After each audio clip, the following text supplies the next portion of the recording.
আর মাত্র কিছুদিনের অপেক্ষা, তারপরেই দোল পূর্ণিমা। প্রত্যেক বছর সারা দেশব্যাপী নানা বাহারি রঙের সঙ্গে অত্যন্ত আনন্দ এবং উৎসাহের সঙ্গে এই দিনটিতে মেতে ওঠেন প্রত্যেকটি ভারতবাসী।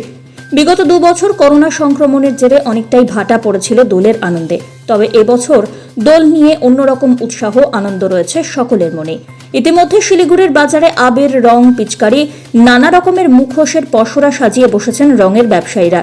বাজারে চোখ ঘোরালেই যেন মনে হচ্ছে রামধনুর দেখা মিলেছে।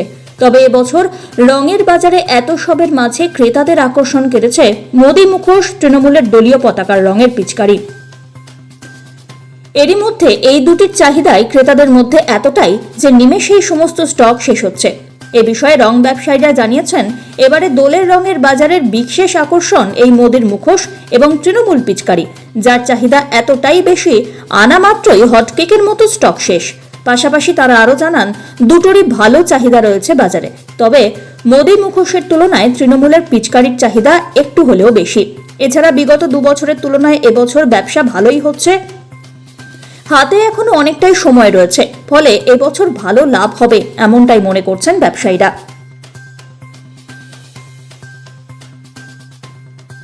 भरने के बाद ही मालूम चलेगा।